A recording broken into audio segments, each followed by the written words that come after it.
desde la expansión colonial europea, desde la llegada, desde que Cristóbal Colón se bajó del barco. Aquí llegaron un montón de jerarquías de dominación que no existían en nuestro pueblo. Construyeron un sistema capitalista mundial de explotación, donde, como bien dice la doctora, solamente el 1% de la humanidad tiene 80% de la riqueza del mundo. El 20% de la humanidad, el 99% de la humanidad tiene el 20% de la riqueza del mundo. Si alguien quiere hablar de pobreza en el mundo, tiene que hablar de las desigualdades que produce el sistema capitalista mundial y el sistema imperialista que lo produce, lo reproduce y lo sostiene. Ese sistema que llega con los europeos a nuestro continente, aquí no había capitalismo, aquí no había racismo, aquí no había destrucción de la naturaleza, aquí no había abuso y dominación de hombres sobre mujeres,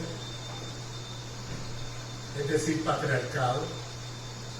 Aquí no habían todos estos problemas que estamos enfrentando, que son problemas civilizatorios, y le llamamos civilizatorio porque no es solamente un problema económico de un sistema de explotación, sino que estamos hablando de una civilización destructiva de la vida. ¿Por qué? Porque ha asesinado a millones de seres humanos a escala planetaria, pero además ha destruido la vida en el planeta Tierra, ¿no? Porque en su afán de riqueza se lleva por el medio todo lo que puede.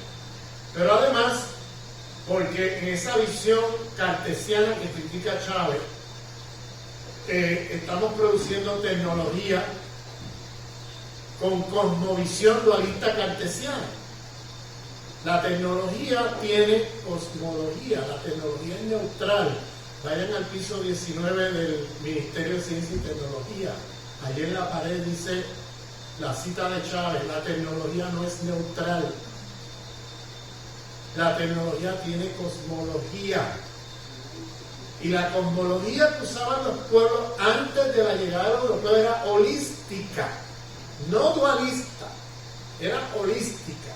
Había un entendimiento, sentido común, que los humanos convivimos con otras formas de vida y que tiene que haber un balance en eso, porque si no destruyes las formas de vida alrededor tuyo, te destruyes a ti, destruyes la vida. Tan sencillo como eso. Es una idea, vamos, a veces, ¿no? Sentido común. Todos los pueblos y las civilizaciones, antes de esta civilización moderna occidental, capitalista, que lleva ya 530 años, tenían una visión holística de la relación entre humanos y naturaleza, humanos y otras formas de vida. Y la naturaleza no era concebida como cosa. El concepto de cosificación de la que la profesora habla, de hacer de los otros cosas, objetos. Por eso el concepto es cosificar. Cosifica seres humanos, cosifica la naturaleza, todo lo cosifica, y una vez lo hace objeto, le quita su naturaleza de sujeto, lo deshumaniza, entonces está el objeto a la destrucción, ¿no? Está ya producida para ser destruida. Entonces el dualismo cartesiano plantea una división entre humano y naturaleza, donde se supone que los humanos, ontológicamente como seres vivientes, vivimos separados dualistamente de las otras formas de vida. Cuando tú tienes esa idea estúpida, pues tú concluyes que tú puedes destruir lo que está alrededor y la vida humana sigue, porque lo has concebido como si estuvieran dualistamente separados y no holísticamente como algo que se constituye mutuamente. Entonces toda tecnología que se ha producido en el sistema capitalista mundial en los últimos 400 años está constituida a partir de la cosmología dualista cartesiana destructiva de la vida, que tiene ahí la racionalidad de la destrucción de la vida, porque va a hacer tecnología sin pensar en las consecuencias que va a tener en lo que está alrededor, porque como has pensado que la vida humana está insulada, separada de las otras otras formas de vida de manera dualista, entonces yo puedo destruir todo lo que está alrededor mío y la vida humana sigue. Es una idea estupidísima que estamos viendo las consecuencias hoy por el desastre ecológico planetario. Pero con esa idea estúpida es como ha estado este sistema operando por 400 años. Independientemente de las diferencias que hubiera o que hubo entre las civilizaciones que existían antes de la expansión colonial europea, tenían una cosa en común, que era una visión holística entre la relación de humanos y naturaleza. Y sabían que si producías tecnología, tenías que tener allí una visión de reproducción de la vida, pues si destruyes lo que está alrededor tuyo, te destruyes a ti, una cosa sencilla. Esa visión holística existía allí. Lo que hace la modernidad es imponer el dualismo cartesiano, que hablaba Chávez, destructivo de la vida. Le quitó la visión holística a los humanos y le metió allí esta visión dualista y empezamos a hacer tecnología que no tenía allí la racionalidad de la reproducción de la vida porque no lo veía como necesario. ¿Por qué? Porque pensaba que la vida humana podía seguir adelante aunque destruyera lo que estuviera alrededor tuyo. En ese dualismo, ¿no? De vida humana aquí y naturaleza por allá. Entonces, estas cosas que parecieran muy sencillas, ¿no? de poder entenderlas, en realidad tienen unas consecuencias a nivel planetario enormes, porque son vida o muerte para el planeta entero, son temas de vida o muerte. Si tú tienes una visión holística a la hora de producir tecnología, es decir, si tú nos descolonizamos de esa visión dualista, vamos a tener allí los elementos para reproducir la vida, para hacer tecnología que tenga allí la racionalidad, la reproducción de la vida. Pero si nos quedamos con el dualismo cartesiano que hemos heredado del sistema de la modernidad occidental capitalista, entonces vamos a seguir a nombre del socialismo destruyendo la vida.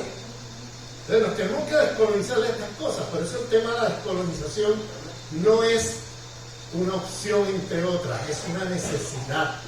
Porque la descolonización nos plantea la necesidad de superar aquellos elementos civilizatorios que llevan a la destrucción de la vida de la humanidad. Entonces, por eso, si no nos descolonizamos, tenemos los días contados en el planeta Tierra, tan sencillo como eso. Entonces, el concepto de descolonización hoy tiene otras dimensiones que la que tuvo en el siglo XIX, porque en esa primera emancipación se quedaron muchas cosas sin descolonizarse y se quedaron allí hasta el día de hoy, y se quedó sin descolonizarse estos elementos de pensamiento europeo que se quedaron allí, las jerarquías raciales, la explotación de clases, las desigualdades norte-sur de la metrópoli imperialista y los países de la periferia. Todo eso se quedó allí al otro día de la independencia. No logramos descolonizar. Por eso es que Fidel Castro Ruz, en la segunda declaración de La Habana, en el año 62, llama la atención a movernos hacia la segunda emancipación de nuestros pueblos.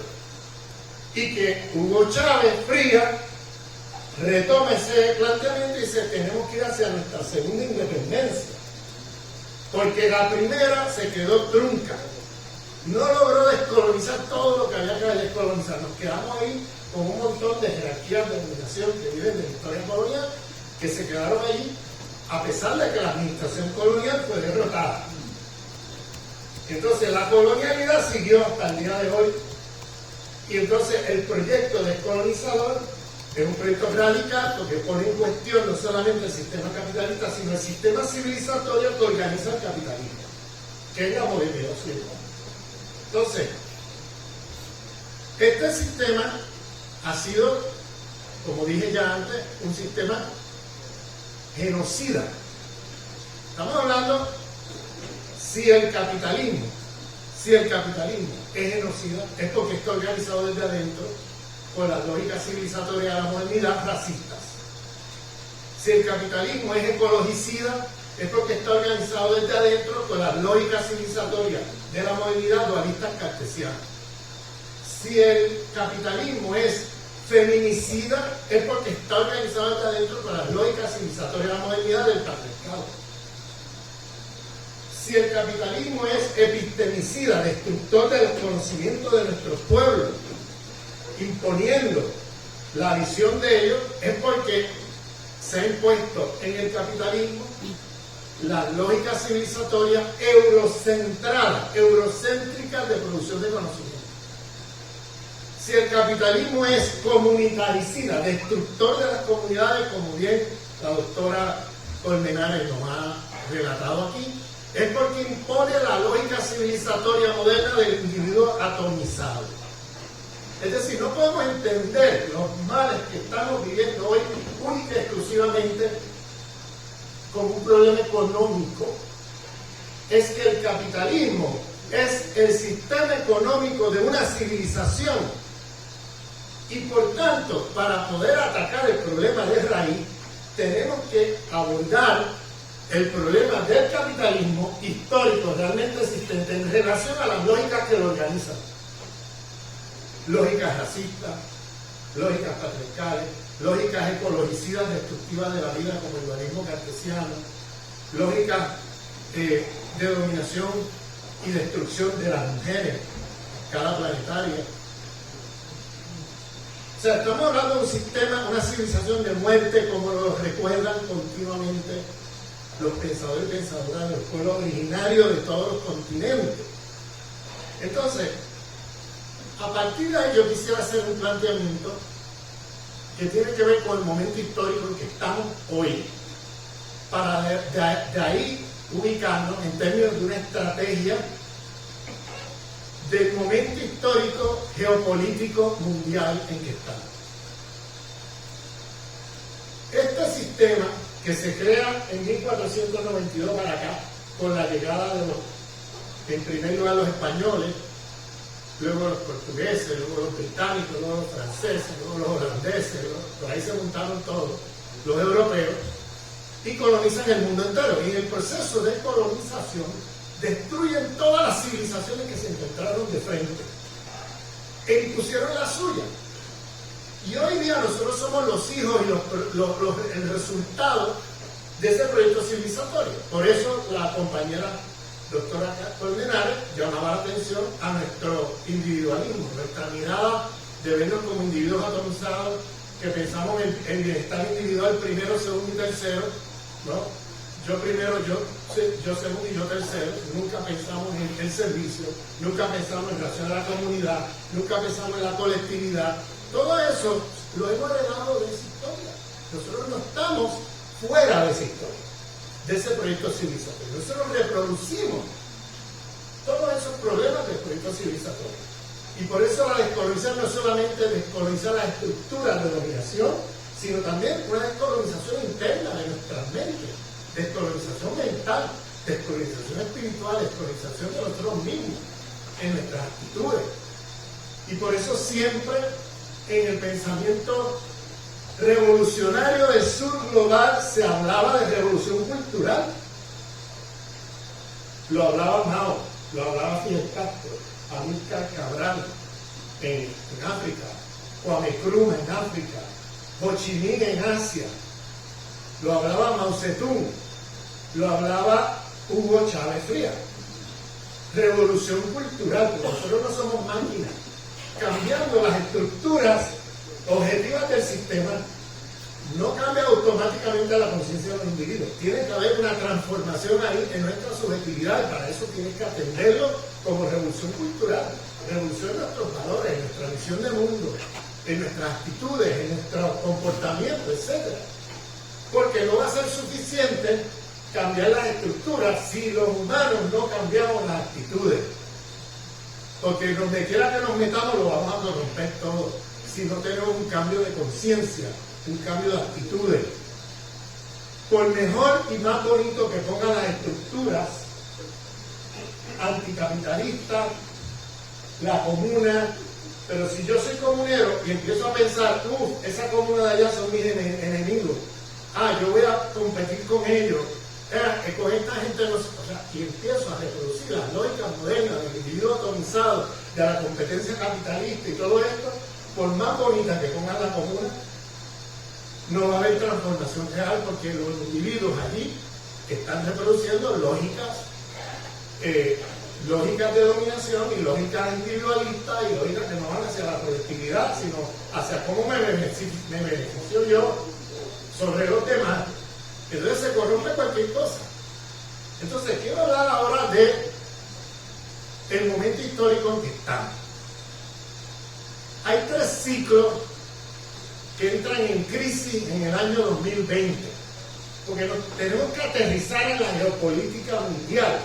Tenemos que tener pensamiento estratégico si vamos a cambiar el mundo. Entonces, hay 3 ciclos que tenemos que identificar. El primer ciclo que quiero llamar la atención es el ciclo del neoliberalismo, que empieza con el golpe de Estado en Chile, organizado por el imperio allí y la CIA, destruyendo el gobierno democrático de Salvador Allende e imponiendo la dictadura de Pinochet. Y ahí se hizo el laboratorio neoliberal, que no es otra cosa que el capitalismo salvaje.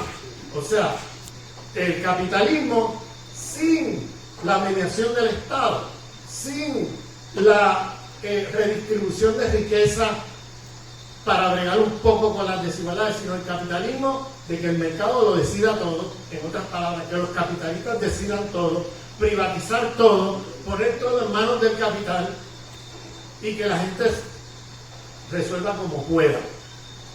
Ese sistema se impuso a escala mundial. Aquí en Venezuela se impuso como sistema. Ese capitalismo salvaje se impuso aquí.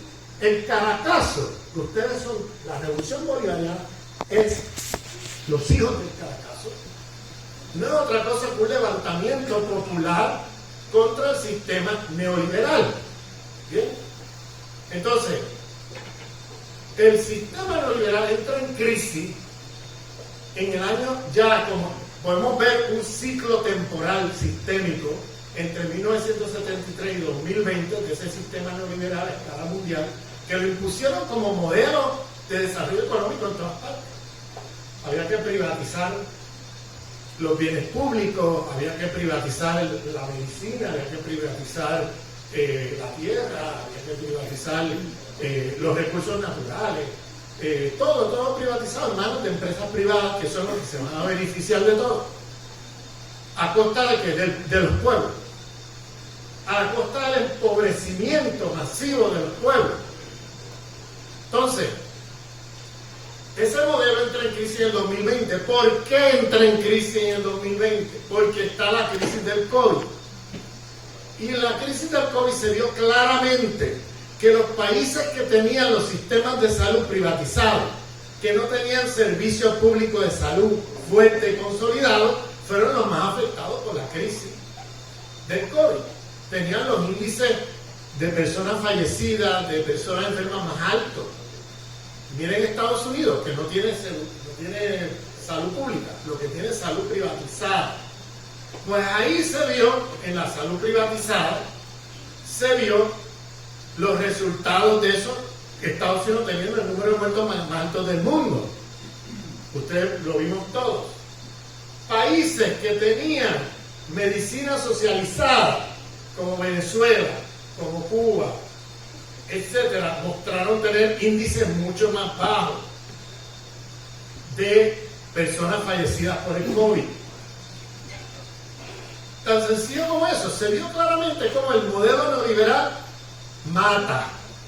El modelo neoliberal destruye la vida de la gente. La gente no puede defender su vida con el modelo neoliberal. Por otro lado, vimos cómo en esa crisis del COVID los países imperialistas que predicaban el neoliberalismo empiezan entonces a transferir riqueza del Estado para salvar a los capitalistas salvar el capitalismo de los capitalistas. O sea, habían dejado en manos del capital todo y de momento empezaron a ver que se les caía el sistema, porque como estaban acumulando y robando y llevándose hasta los clavos de la cruz. Se llevaron hasta los clavos de la cruz. Pues entonces el sistema le estaba cayendo. Entonces, ¿qué hicieron? Empezaron a ponerle millones, trillones con letra T de dólares en manos a los capitalistas para salvar al capitalismo de los capitalistas y salvar el capitalismo a los capitalistas. Y eso lo hace el Estado. Entonces ya el sistema neoliberal de que el Estado se queda afuera y que el mercado decide y todo eso, ahí se cayó porque ya no, ellos mismos no están llevando a la práctica lo que predican. Y queda a los ojos del mundo claramente que ellos le imponen esto al resto del mundo, pero ellos no se lo imponen. Los países imperialistas practican otra cosa. Agarran dinero del Estado y se lo pasan directamente le invierten desde el Estado y incluso pasan la banca, salvan la banca con dinero público. O sea, empezamos a ver cómo esta idea de que el Estado se queda fuera de la economía y se queda mirando la economía desde afuera del neoliberalismo no funciona. Pero se lo imponen a los pueblos del tercer mundo para poderlos explotar mejor. De manera que ahí entra en crisis ese modelo a escala mundial. Hay un segundo ciclo. Yo estoy diciendo todo esto, compañeros y compañeras, porque estamos aquí con oficiales del ejército y porque quiero hablar de la geopolítica en que estamos metidos, la geopolítica mundial de este sistema civilizatorio de muerte. Primera crisis, el neoliberalismo. Segunda crisis en el 2020 con el COVID. La crisis del ciclo hegemónico del imperialismo norteamericano, que va de 1945 al 2020, que era el momento del 45, fue después de la Segunda Guerra Mundial, cuando Estados Unidos hace la superpotencia del mundo capitalista mundial, entra en crisis ya terminal. Así podemos verlo como en una campana, ¿no? Sube así, está en la parte alta y luego caen así en crisis terminal. Y entonces están en la parte baja de la campana. Van hacia abajo.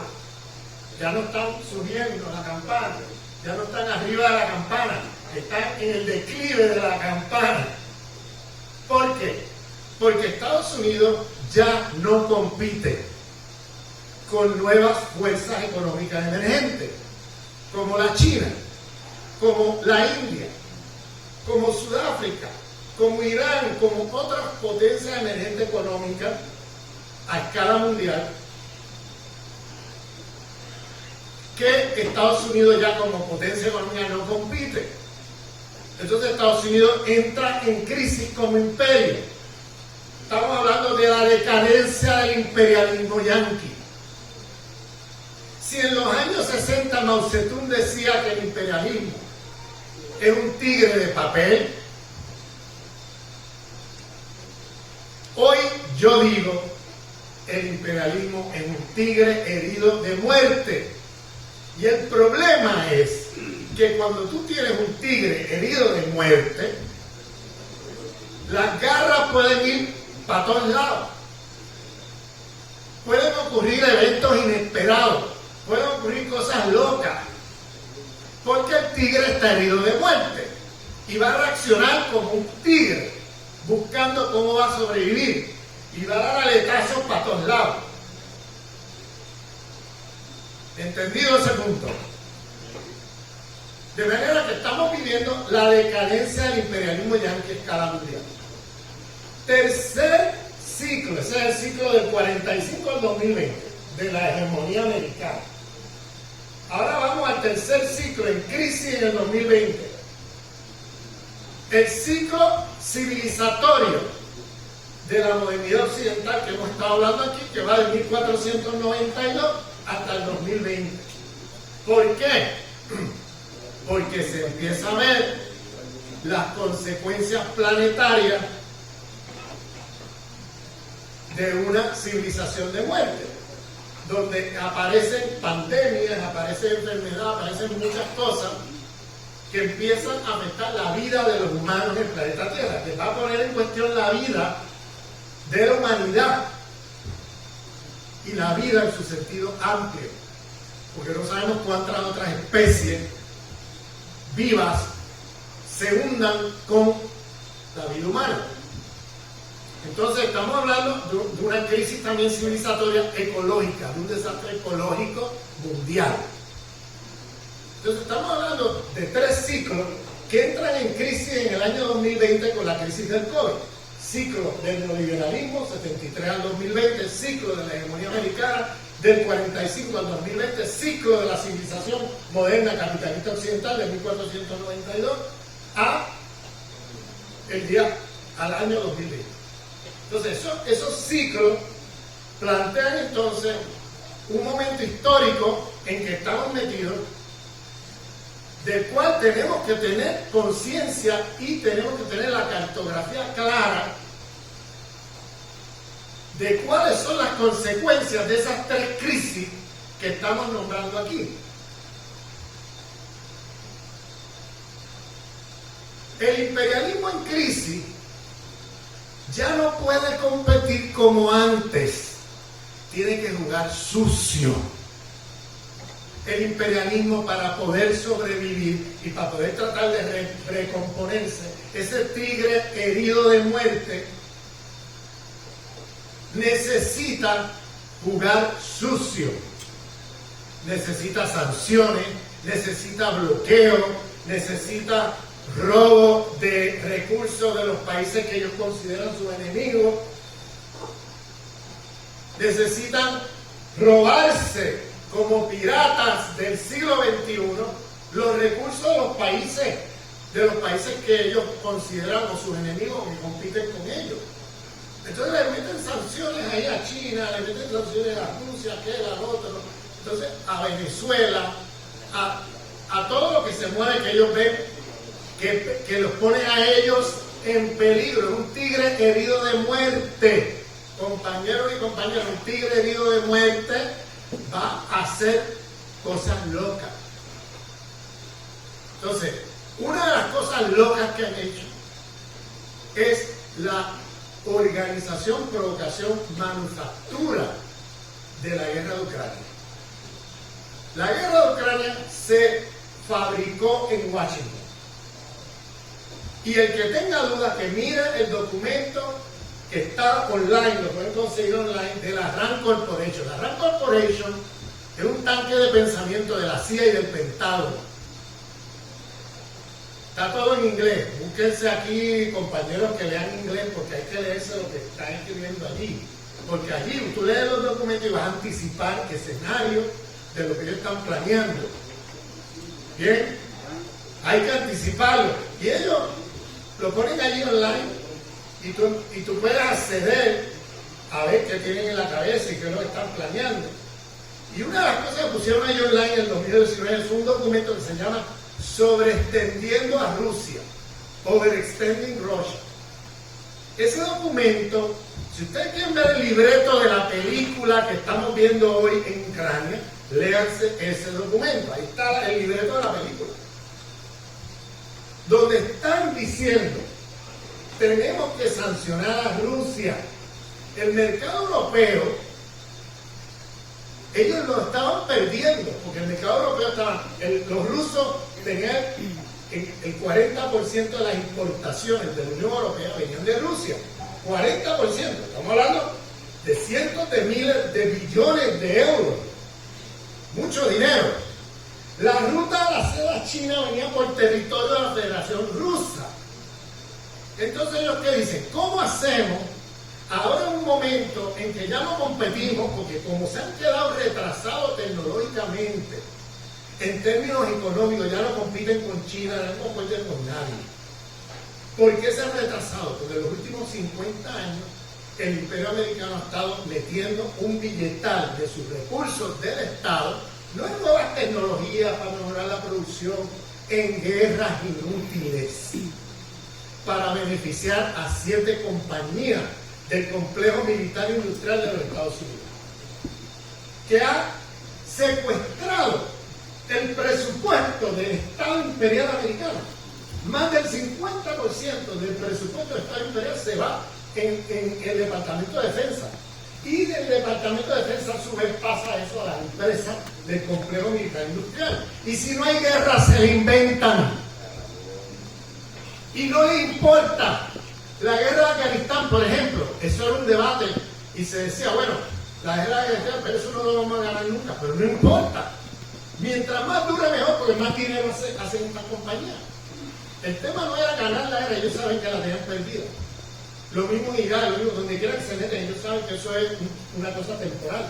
Pero si puede durar 20 años como la Afganistán, donde han metido trillones con la letra T de dólares, para que unas 7 compañías ganen trillones de dólares en ganancia, pues lo hacen. Aunque se asesine a millones de personas, aunque se desplace de sus casas, de su vivienda a millones de personas. Lo hicieron en Medio Oriente, lo hicieron en Afganistán, lo hicieron en Irak, lo han hecho en Siria, lo han hecho en Libia, lo han hecho, o sea, podemos ir sobre la lista, lo que han hecho las barbaridades de los últimos 20 años. Destruyendo la vida de millones de personas. Porque los mataron o porque los desplazaron de sus tierras y sus casas y sus viviendas. Y ahora son refugiados corriendo por el mundo sin destino. Y luego intentan entrar a Europa y los sacan a patadas. O sea, los mismos que producen la guerra no quieren en sus tierras a los refugiados de la guerra que ellos producen. Ellos quieren que se vayan a otros lugares. Entonces, el cinismo ya es impresionante, porque ya es la guerra para el capital, es para hacer más dinero en las industrias militares. Ya el cinismo total, ya no me interesa ganar la guerra, me interesa que dure mucho para hacer mucho dinero. Después, cuando perdamos, nos inventamos otra. Cuando perdieron la guerra de Afganistán en agosto del 2021, yo me preguntaba, bueno, ¿a dónde van ahora? Porque esta gente, si no hay guerra, se inventa. Pues no puede estar sin guerra. Cuando ustedes miran la historia de Estados Unidos, hay pocos años de la historia donde no han estado en guerra. Muy pocos años. Siempre hay guerra, están metidos en guerra. Porque hay una economía de guerra. Y si no hay guerra, se inventa. Entonces, ¿qué hicieron? Para recuperar el mercado europeo, ya ellos no pueden ir a competir con las leyes del mercado, con las empresas rusas o las chinas. No, ellos hacen un golpe de Estado internacional. ¿Qué hicieron? Provocaron a Rusia en una intervención militar en Ucrania. ¿Cómo lo hicieron? Metiéndole bases militares por toda la frontera a Rusia con misiles nucleares apuntando a Moscú. Putin venía diciendo hace 20 años, que viene diciendo y repitiendo en todos los foros internacionales, oye, por favor, esto va contra los intereses de la defensa de la Federación Rusa. O sea, no entendemos por qué ustedes están poniéndonos bases ahí con misiles. Ya nosotros no somos socialistas, porque acuérdate, ya con la caída de la Unión Soviética, la Federación Rusa entró al capitalismo. Nosotros somos capitalistas, ya no estamos, y queremos entrar en la Unión Europea y queremos no sé qué. No, ahí se iban con los misiles, las bases militares, todo apuntando para allá. Y entonces Putin decía, pero imagínense si yo viniera ahora e intentara poner una base militar en la frontera de Estados Unidos con Canadá o con México, con misiles apuntando a Washington. ¿Tú crees que son los americanos? Es más, en el momento que pongas el primer bloque a construir esa base, ya te mandan un misil para allá. No van a permitirlo. Rusia estuvo pacientemente ahí durante años, protestando en los foros internacionales que están haciendo, por favor, esto puede terminar un desastre nuclear, nosotros somos una potencia nuclear, por favor, paremos esto. Nada, ahí siguieron, hasta que finalmente, y eso lo dice el documento del 2019, provocan la guerra para que no tenga otra Rusia que entrar en Ucrania, porque lo próximo que hicieron fue el golpe de Estado en 2014, que metieron nazis a gobernar Ucrania, cuyo objetivo es exterminar rusos, y no lo esconden, lo dicen.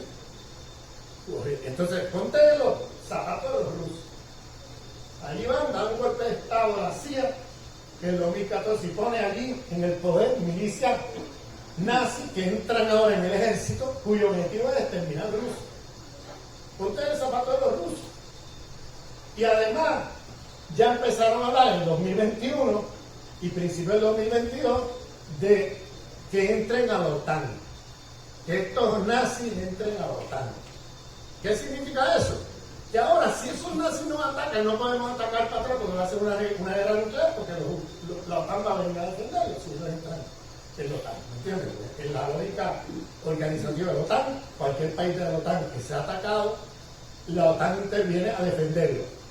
Y eso ya es un desastre nuclear. Entonces, Putin, que es acusado del tipo más violento y no sé qué, es el que está evitando una guerra nuclear. Entonces, tenemos que meternos ahí antes que se metan en la OTAN, porque imagínate, esos locos van a venir en algún momento si nos dejamos que sigan, nos vamos a tener en los suburbios de Moscú, haciendo actos terroristas. Entonces, tenemos que parar eso. Entonces, piensa que Rusia nunca tuvo ningún problema en que Ucrania entrara a la Unión Europea económicamente, pero sí tuvo un problema en que entrara a la OTAN militarmente.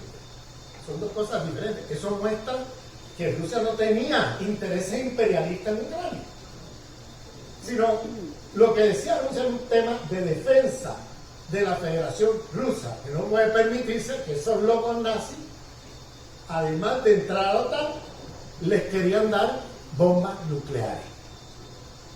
Pónganse los zapatos a los rusos.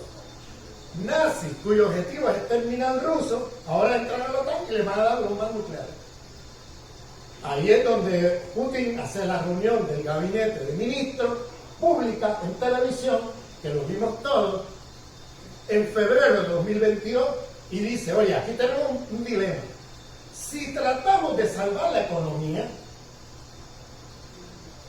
porque nos van a sancionar si nos tratamos de defender aquí y meternos en esa guerra en Ucrania, nos van a sancionar. Si tratamos de defender la economía, vamos a tener un problema de seguridad, porque en algún momento los vamos a tener cruzando la frontera y viniendo para acá atacando en Moscú. Si sacrificamos la seguridad a nombre de la economía, vamos a tener un problema serio. Entonces no tenemos otra que sacrificar la economía y meternos en una guerra defensiva de defensa de nuestra soberanía y de detener la locura que significa el golpe de Estado hacia ahí, poner esos nazis en el poder, meter la OTAN apoyando eso. O sea, hay que parar esto porque esto puede terminar en un desastre nuclear. Entonces, la Federación Rusa entra en la guerra en Ucrania, que es una guerra de Occidente contra Rusia, no es una guerra de Ucrania contra Rusia, o de Rusia contra Ucrania. Es una guerra de Occidente, de la OTAN, liderada por el imperialismo norteamericano contra Rusia. ¿Por qué? Porque con las sanciones sacan las empresas rusas del mercado europeo. Eso está dicho en ese documento del 2019. ¿Y qué hicieron? En cuestión de meses, ese 40% de importación de Rusia se detuvo. ¿Y quién sustituyó a las empresas rusas? Las empresas gringas, las transnacionales gringas, en aluminio, en trigo, en gas, en petróleo, en todo lo que importaban de Rusia, ahora son empresas gringas, que le venden a los europeos 5 veces más caro, a precio de monopolio. Eso lo están pagando los pueblos europeos. Y allá hay movilizaciones que no aparecen en la prensa, enormes, de los pueblos europeos, porque están ahora sufriendo en el bolsillo las consecuencias de la colaboración de las élites económicas europeas con el imperialismo yanqui. Y sacaron las empresas rusas de allí y las han reemplazado con empresas americanas. Por eso le digo, el imperialismo en su etapa de decadencia ya no compite en términos legales en el mercado de quién vende, quién tiene la mejor tecnología y vende más barato. No, es la competencia ahora no pasa por ahí, pasa por hacer guerra sucia. Guerra sucia para ellos quedarse con los mercados. ¿Bien? Entonces, de hecho, hubo el intento de Alemania con Rusia hace poco de volver a restablecer el gas a través del Nord Stream que venía por el Báltico.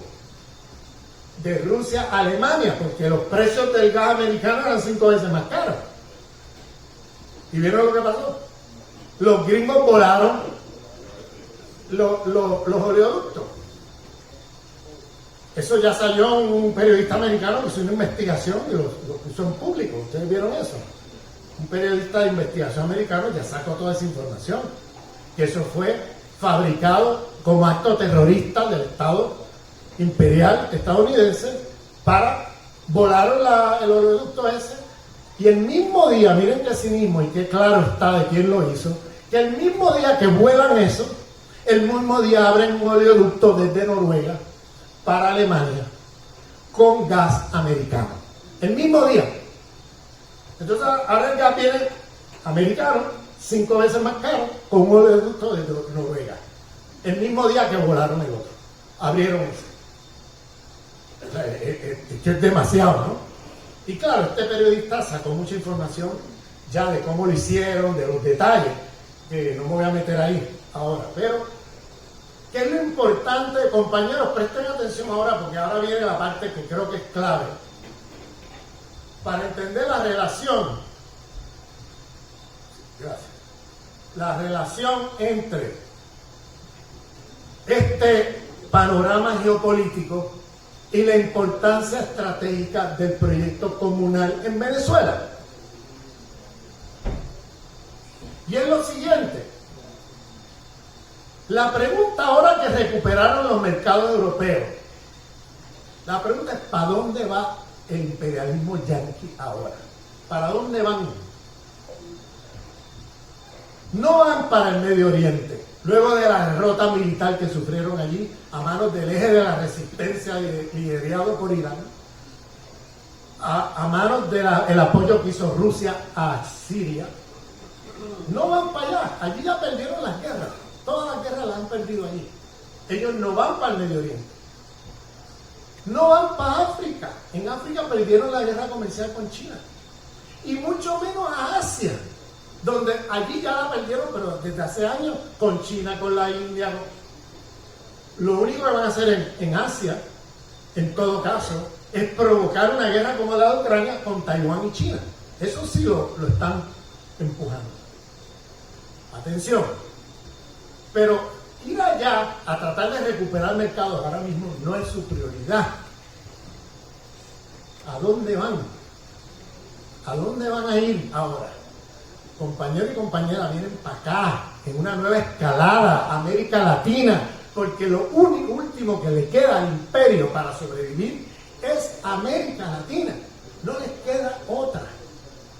Y van a intentar recuperar los mercados perdidos frente a China. Observen esto. Chile, que es una neocolonia gringa desde el golpe de Estado Pinochet hasta hoy, el socio comercial número 1 de Chile es China, no es Estados Unidos. Entonces Estados Unidos se está viendo acorralado como tigre herido de muerte y ahora ve que lo único que le queda es América Latina. Perdonen que les esté dando malas noticias, pero viene una nueva escalada para América Latina, que ya empezó, no es que viene, que eso ya empezó, con el intento de golpe de Estado a Lula, con el golpe de Estado en Perú, con el lawfare contra Cristina, o sea, empieza a mirar lo que está pasando y vas a ver que están activamente intentando recuperar lo perdido.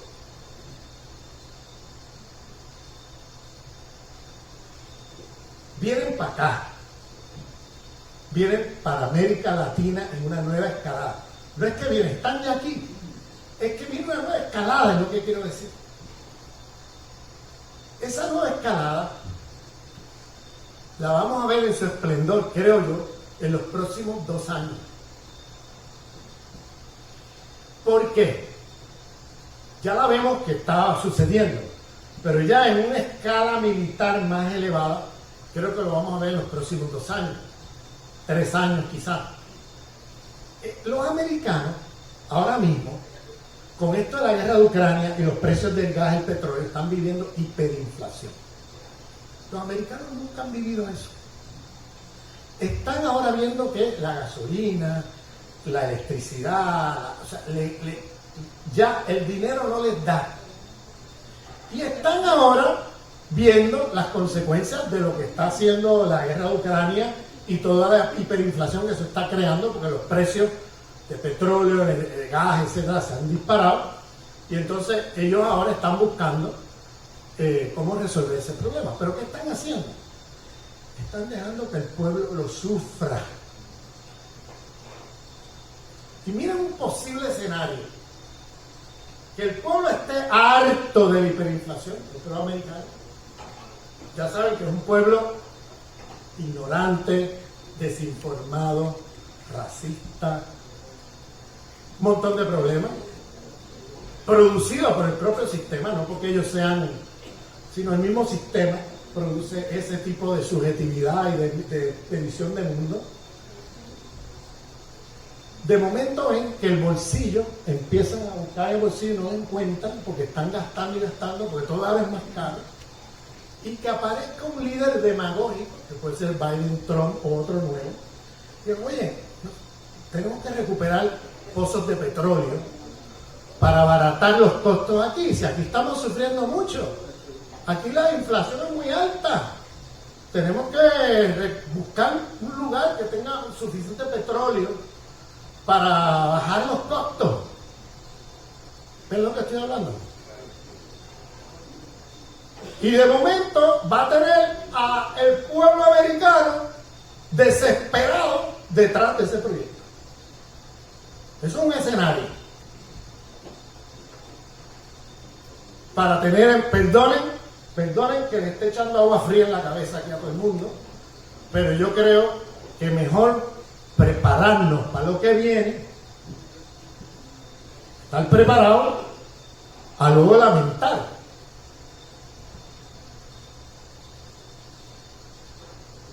Tenemos que estar preparados a la nueva escalada, porque van a venir la guerra híbrida, la guerra, pero no podemos perder de vista la locura de un tigre herido de muerte.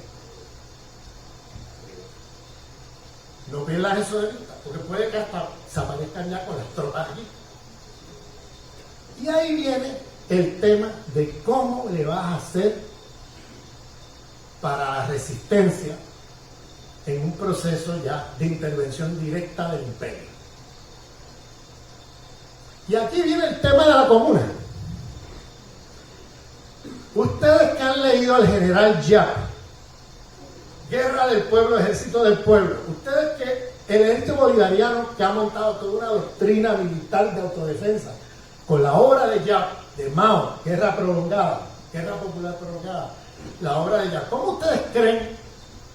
Giap, el general Giap, para los que no conozcan, es el genio militar, uno de los genios militares más grandes de la historia de la humanidad, que era el general del pueblo vietnamita, que tiene en su aval la derrota de 3 imperios.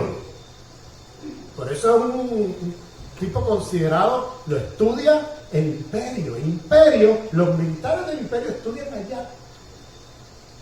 Oigan lo que les estoy diciendo. Por supuesto, con otros intereses, pero lo estudian porque saben que ahí está la doctrina de la resistencia popular de los pueblos, sintetizada allí, que de hecho él saca mucho de la obra militar de Mao, fuertemente influenciado por los escritos militares de Mao y del pensamiento militar chino, que es muy diferente al occidental.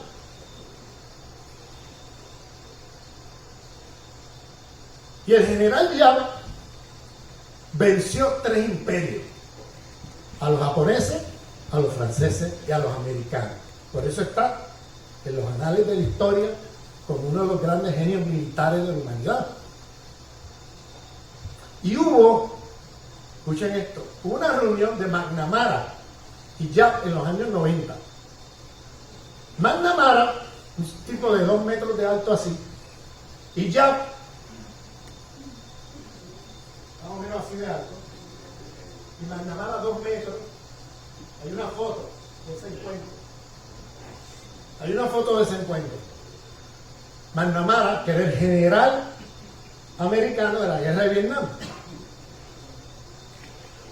Se encontraron 20 y pico años, 30 años después en Vietnam, los dos. Y Giap le dijo algo a McNamara que lo dejó loco, al punto que el tipo hizo un documental antes de morir, arrepentido de todo lo que...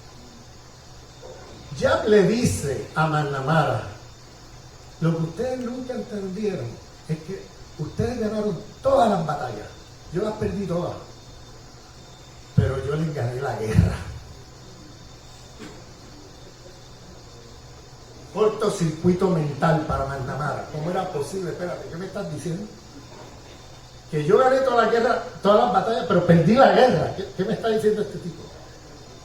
Pues sí, porque es resistencia del pueblo. Es una resistencia popular. ¿Desde dónde? Desde la comunidad, desde las comunas vietnamitas. En una situación así, tú no vas a resistir dependiendo de lo que entra y sale de los puertos de tu país. ¿Me siguen, compañeros?